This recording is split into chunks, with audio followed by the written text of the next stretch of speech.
Ivorians required for a hero.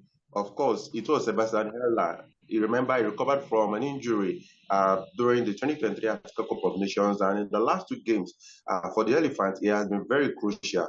And the Super Eagles of Nigeria, they are in the final, they are eighth AFCON final. And this morning, it is more like not talking about the victory, but I wouldn't say of what's between Jose Peseiro and Hugo Broos, because the South African manager is saying that the Bafana Bafana, not the Super Eagles, deserve to be in the final. Welcome to yesterday at the AFCON. And of course, reviewing the two matches, the two semi-final matches of the ongoing AFCON, the 34th edition of the AFCON. Of course, we have just two games left. The competition. Kyle Ogundari and James Agberebi, they are here, and I'm sure they enjoyed every moment of yesterday's semi-final matches. Guys, you're welcome to the show. Femi, thank you very much. Good morning. It's a pleasure to be here. Yeah, congratulations to Nigeria and Ivory Coast. It will be a rematch of the group game, and we hope it will be a better advertisement for football than the first meeting of the two sides. Okay. Yeah. Good morning, Femi. Like just like what Kyle said, congratulations to the two teams. I mean, what a game that we witnessed between the Super Eagles and South Africa. That was very, very good advertisement African football, and I mean, at least we were able to serve the world with exciting and a splendid football game yesterday. Okay, all right. Let's start with DRC versus Ivory Coast. Since 2006, Ivory Coast, they become the first host to reach the final. Of course, we all know their fairy tale run to this end now. Is it a surprise that they're in the final? Of course, we saw that more like a rejuvenated side after Emma's fight took over. But of course, everyone was expecting them to get this one over DR Congo, and Sebastian Heller did the job for them in the second half. Well, you could say that. However they got there, they are in the finals. It is one of the minor miracles of this year's AFCON, one of the major upsets too, that Ivory Coast, after they were like inches away from being eliminated, are now in the final, while better rated teams are back at home. So for me, that's what football is all about. The coach has done a tremendous job on this team. He has had to work much more on the psychological aspects of the team rather than the physical, because not much has changed about their game on the pitch. What has changed is their reaction to very many different scenarios on the pitch and their attitude of not backing down until the final whistle. That's what has changed. Ordinarily, the games they've played in the last two games they've played in the quarterfinals and the semifinals, if it were the Ivory Coast of the group stages, they would have dropped one of those two games. But this is a team that is running on, let me say, autopilot. Let me say they are just going with this single-minded stubbornness that whatever is going to happen, we are just going to get to a successful conclusion of this. And they have a shot at this on Sunday. We wait to see how that's going to pan out. Okay, James, Kyle has taken that out of my mouth, because I was going to ask you what you think has changed in this side. You know, it's exactly 2 weeks since they sacked them, like I said, their coach, and Emma's Fire has come into this team to change so many things. Now, would you say that Sebastian Heller coming into the squad has changed the attack? Because we saw his contribution to Ivory Coast equalizer against Mali. Remember that area that a lot of people said was controversial, and the goal should have been ruled out. But his contribution has been vital. Yesterday had a chance to score in the first half, but the second half, of course, he actually paid his dues for the Ivorians. Would you say Emerson Faye or, of course, Sebastian Heller has been the difference in the last two matches for the Ivorians? For me, Sebastian Heller, he has been a top striker for them. You know, it's just injury that just delayed his participation in this competition. So whatever he's doing now, it doesn't come as a surprise to me. He's a big addition to the team, no doubt. You know, but I'm not that surprised, because He's the point man, and what they expected him to do to be the go-to guy, and that's what he has been doing. So for me, I'm not really seeing anything different. I expected him to lead the line, and he's doing what he's expected to do. So the team just what happened in the group stage. You know how terrible they were in the group stage. So and I think, I don't know, maybe because the fear of the fans. They saw what the fans, what they are capable of. So I think that spurred them on. That kind of ignited something, and they brought out the best in them. So they kept going and kept going, and so they showed that they can play. They always, now what they do, they give 150%. They leave everything on the pitch, So, and it has been working for them. They had narrow escapes, and luckily for them, everything is going their way, and that's what we've been seeing. So that just like what I told you, that the group stage is different from the knockout stage. Whatever you do, no matter the perfect record you had in the group stage, when it comes to the knockout stage, it's a different ball game. That team that did terribly in the group stage, when it comes to the knockouts, they might become something else, and that's what we've seen in Ivory Coast.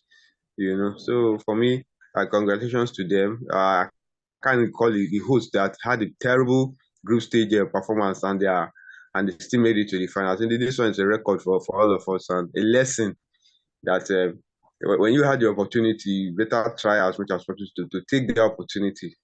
So that's what we've seen about this Ivory Coast side.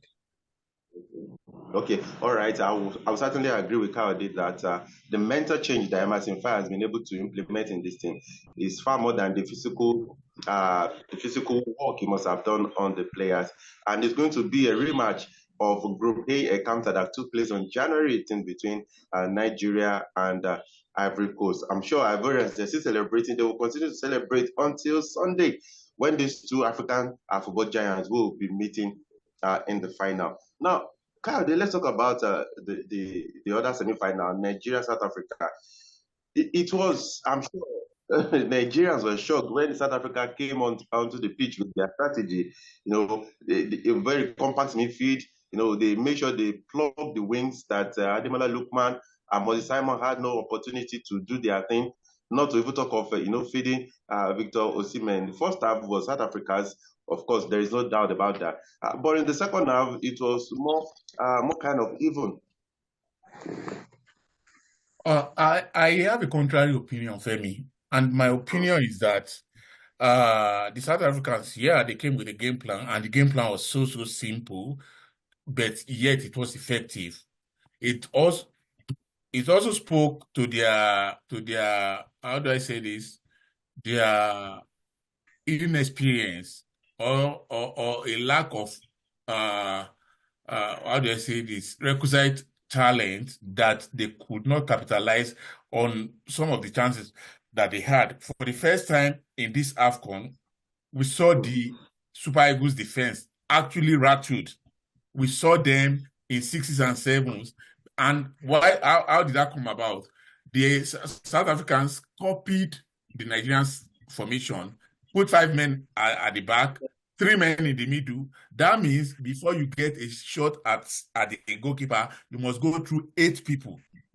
Femi, I'm not sure anybody would do that well. And then when they saw that, contrary to what some people also said, when they saw that the Super Eagles midfield was a bit too tight, they now resorted to punting the ball over the wall, which was very, very effective, but they couldn't make use of any of them. That's where you saw the difference between them and the Nigerian.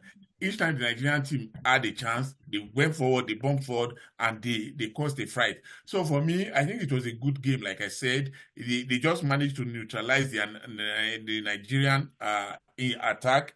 And now, I guess after that game, a lot of people will now understand why the much vilified Seidu is also important in this team. Because if there was a Seidu in this game, I am sure, I'm not saying he's going to score 20 goals, but I'm saying he would have given the Nigerians more attacking options than Ola did on that left flank. So that's why I feel that the game was not as bad as people made it to look, although I was a bit frightened when they went to penalties because, Femi, let me not deceive you. When games go to penalties, I just switch off because I know that it's not about there's no superiority. It could go down to any side. And that's what we saw in the game. We saw in the quarterfinals, we saw the South Africans win over Cape Verde. Their goalkeeper was the hero. Yesterday, it was the turn of Nigeria. The goalkeeper was the hero. So that happens in football. Okay.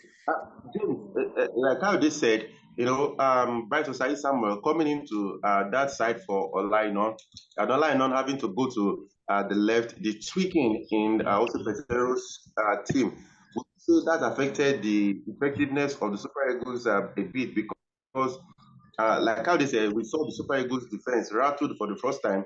Maybe you would say since after the first game against Equatorial Guinea, would you say the tweaking, the alteration in the team, so to say, affected their performance, especially in the first half? Because like if South Africans were not naive, they should have been up by a goal even in the first half.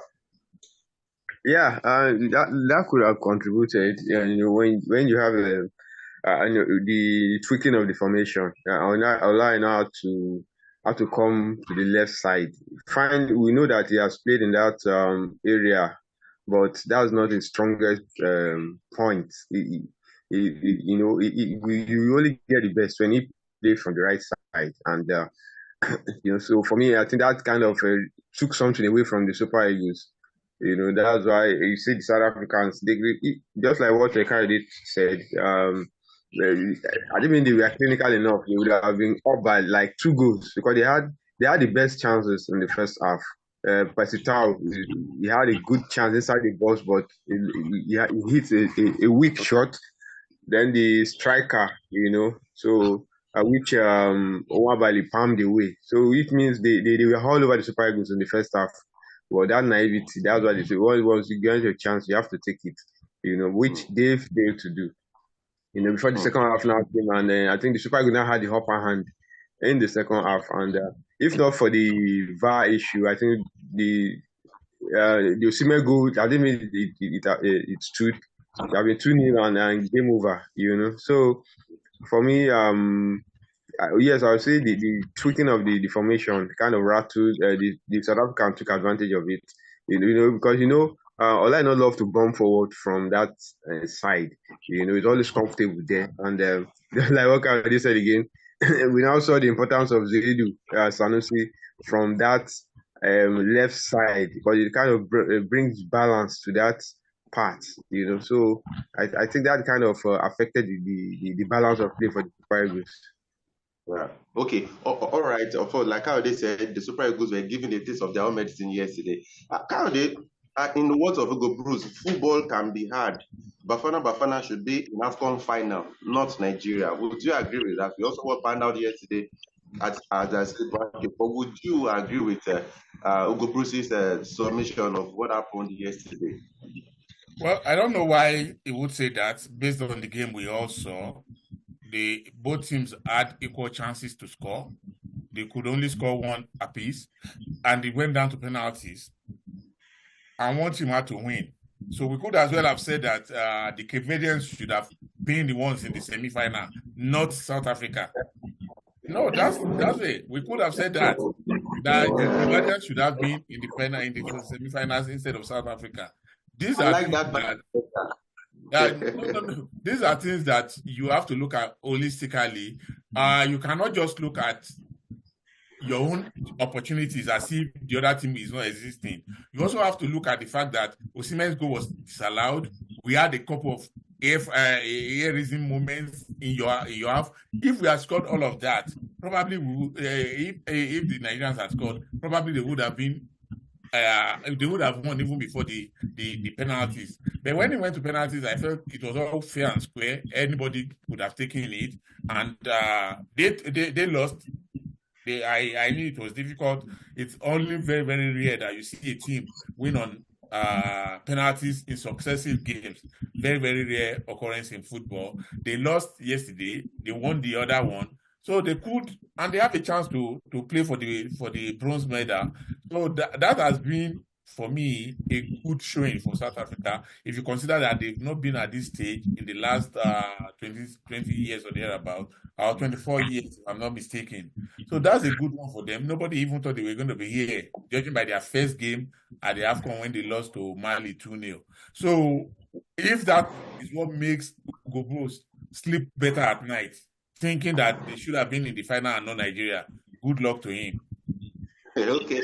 Kade, before I come to James, I'll stay with you. Now, that moment of the second half when Victor Osimhen thought he had scored the second goal of the competition.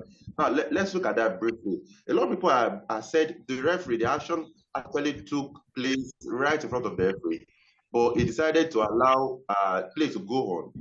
And after the Nigeria scored and celebrated, then he got a communication from the VAR. A lot of people said, some were saying that perhaps the referee wants to impress CAF president, Patrice Motsepe, who is a South African, and right there at the stadium. What would you say to that scenario? I would say that's unfair on the referee. One thing you would admit is that officiating has been top notch at this AFCON, unlike in previous years. We've seen, I incidentally, yesterday, I was going through some of my writings and I remembered what I said about the semi-final game between Burkina Faso and Ghana in 2013. Femi, I implore all of our listeners, all of our viewers to go find the tape of that game. Watch the game between Burkina Faso and Ghana. Then you understand what officiating used to be in the AFCON. So for me, I think the officiating has been fine. VAR did what they needed to do. Probably, yeah, in his opinion, because he saw it first time. He saw it once and he decided there was nothing to it. Yeah, he saw it first time and decided there was nothing to it. But then when they called him back, he had the chance to look at it the second and the third and the fourth time. I agree with him 100%, Femi, that was a foul. And if there is a foul in the penalty box, what does that tell you? A penalty.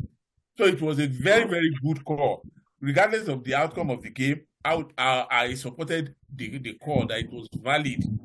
It was a good call. The referee didn't get it first time, but then that's why we had VAR in the game. They called him and told him, you know what, this is what we think. But you know one thing, VAR will not make decisions for the referee. They will just tell him, oh, this is what we think. We think you should come and have a second look. He went and had a second and a third look, and he was convinced that it was actually a foul, so he had to bring it back. Okay, somebody could ask me on social media that what would have happened if Osimhen didn't score that goal? Would he have still called for the penalty? I say yes, because VAR check all of these things frame by frame. So and the movement of the ball was very, very fast. Before they could check properly, the ball had gone to the other side and gone in. So even if it didn't go in, they would still have called him back that, you know what, there was an action that you missed there that we think is probably a foul. Can you go and check again? It's just an advice.